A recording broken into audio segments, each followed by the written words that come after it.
जय भीम साथियों, आज के इस वीडियो के माध्यम से हम आप सभी के बीच उस महानायक के जीवन के कार्यों और अनुभव के बारे में बात करेंगे जिसने भारत में सामाजिक न्याय, समानता और बहुजन उद्धार की नींव डाली थी।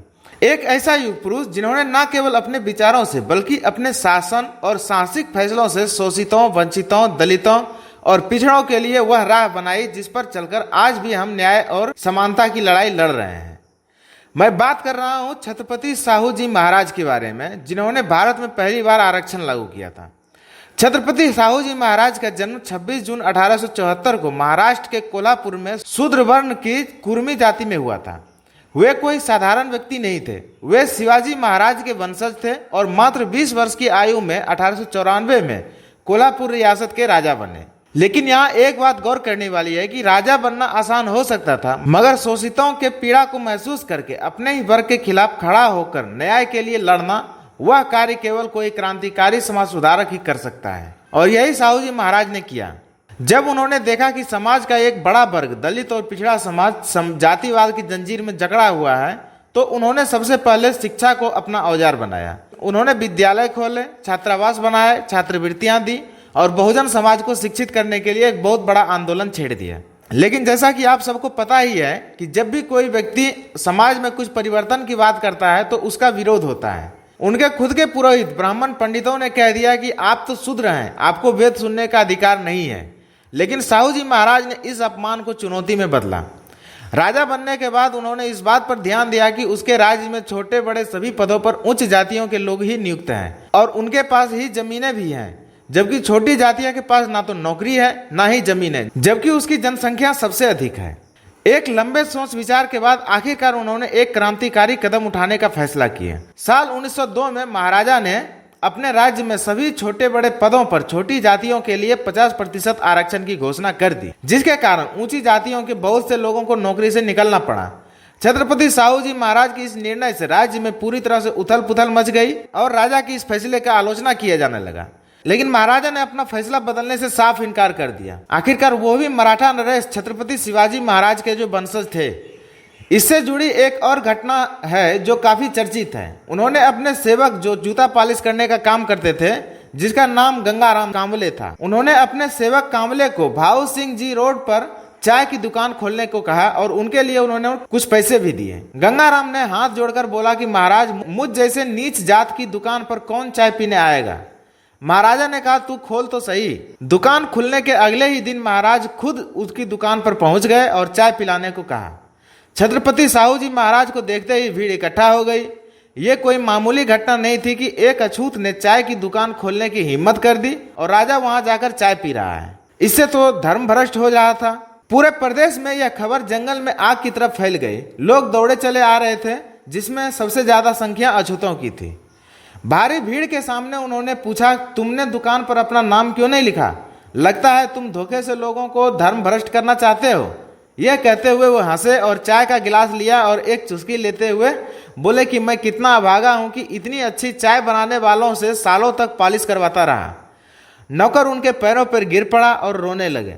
महाराज ने उंगली उठाकर तेज स्वर में कहा, कांबले, मैं छत्रपति साहू जी महाराज तुम्हें आदेश देता हूं कि दुकान पर अपना बड़ा बड़ा नाम लिखो और अगर तुम्हारे हाथ की चाय पीने से किसी का धर्म भ्रष्ट होता है तो मैं चाहता हूं कि सारे राज्य का धर्म भ्रष्ट कर दो। छत्रपति साहू जी की महाराज का यह तेवर ने लोगों को बता दिया कि उनका इरादा क्या है।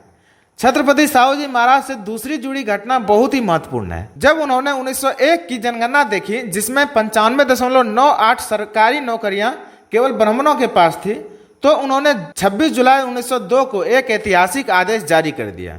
कोल्हापुर राज्य में 50% सरकारी नौकरियां SC, ST और OBC के लिए आरक्षित कर दी। आपको बता दें कि यह कोई मामूली काम नहीं था। आज जब हम आरक्षण की बात करते हैं तो उनकी जड़ें साहू जी महाराज के इन फैसलों से ही मिलती जुलती हैं। उन्होंने सिद्ध किया कि आरक्षण कोई दया नहीं है बल्कि सामाजिक प्रतिनिधित्व का माध्यम है। इतना ही नहीं, उन्होंने अंधविश्वास, पुरानी रूढ़ियों और सामाजिक कुरीतियों से भी लोहा लिया है। राज्य के शंकराचार्य मठ की संपत्ति को जब्त की, बदसलूकी और वेतनदारी प्रथा को समाप्त किया। 1917 में उन्होंने अस्पृश्यता के खिलाफ कड़ा कदम उठाया और अछूतों को दुकानें, रेस्तरां, सरकारी नौकरियां और सार्वजनिक स्थानों पर बराबरी का हक दिलवाया। वे सिर्फ आदेश नहीं देते थे बल्कि खुद पहल करके समाज को रास्ता भी दिखाते थे। एक घटना में जब एक दलित गंगाराम को पीटा गया क्योंकि उसका कसूर बस इतना था कि उन्होंने तालाब का पानी छू लिया, तो साहू जी महाराज ने दोषियों को सजा दी और गंगाराम को चाय की दुकान खुलवाने के लिए मदद भी किया। जब उस दुकान का बहिष्कार हुआ तो खुद वहां जाकर चाय पीकर उन्होंने सामाजिक संदेश दिया। छत्रपति साहू जी महाराज से जुड़ी इस घटनाओं से सीख लेते हुए हमें आज ये समझना होगा कि समाज को बदलने के लिए सिर्फ कानूनों को नहीं बल्कि नेतृत्व और नायकत्व भी चाहिए, और साहू जी महाराज ऐसे ही एक नायक थे। उन्होंने सत्यशोधक समाज की शाखा कोल्हापुर में स्थापित की। 1911 में गरीब छात्रों के लिए छात्रवृत्ति की योजना लागू किया। 1917 में अनिवार्य और मुफ्त प्राथमिक शिक्षा भी लागू की। और अब मैं उस बात की ओर आता हूं जिसे जानकर आपका भी हृदय गर्व से भर जाएगा। जब साहू जी महाराज को यह पता चला कि एक अछूत बालक भीमराव नाम का बहुत तीव्र बुद्धि का है, तो उन्होंने उसे मुंबई जाकर ढूंढा और आगे बढ़ने का मौका देने के लिए बड़ौदा के महाराजा सयाजीराव गायकवाड़ से कह दिया कि उसे पढ़ने के लिए विदेश भेजे। और वही बालक आगे चलकर डॉक्टर भीमराव अंबेडकर बना, जिन्होंने भारत का संविधान में सामाजिक न्याय की नींव डाली। साहू जी महाराज ने अंबेडकर को केवल पढ़ाई के लिए ही नहीं बल्कि मूक नायक अखबार के लिए भी 2500 रुपये की आर्थिक सहायता दी। उस समय 2500 रुपये बहुत बड़ी रकम होती थी। उन्होंने बाबा साहब डॉक्टर भीमराव अंबेडकर को सार्वजनिक सभा में लोगों का नेता घोषित किया। इस प्रकार हम देखते हैं कि साहू जी महाराज ने एक नहीं बल्कि कई मोर्चों पर समाज सुधार का बिगुल फूंका। जैसे उन्होंने अंतर्जातीय विवाह को कानूनी मान्यता दी, बाल विवाह, देवदासी प्रथा, जाति आधारित छुआछूत, महिलाओं की संपत्ति से वंचितता, इन सभी के खिलाफ कानून बनाए। 1920 में तलाक अधिनियम और 1922 में देवदासी प्रतिबंध भी लागू किया। राजा होकर भी उन्होंने ब्राह्मणवाद को सिर झुकाकर स्वीकार नहीं किया। उन्होंने हमेशा कहा कि मुझे समाज में हर व्यक्ति का बराबरी का हक देना है। साल 1906 में छत्रपति साहू जी महाराज ने स्पिनिंग मिल शुरू की ताकि लोगों को रोजगार मिल सके। उन्होंने कोल्हापुर नगर पालिकाओं में दलितों के लिए सीटें आरक्षित की और सार्वजनिक पदों पर उसका प्रतिनिधित्व सुनिश्चित किया। आपको यहाँ याद दिलाना बहुत जरूरी है कि यही वह बीज है जिनसे आगे चलकर बाबा साहब डॉक्टर भीमराव अंबेडकर ने देशव्यापी आरक्षण की संरचना खड़ी की। साहू जी महाराज का जीवन उस दीपक की तरह था जिसने अंधकार में डूबे बहुजन समाज को दिशा दी। 6 मई 1922 को उसका परिनिर्वाण हो गया, लेकिन उनका विचार, उनका साहस और उनका काम आज भी जीवित है, हमारे संघर्षों में, हमारे अधिकारों में और हमारे आत्मसम्मान में।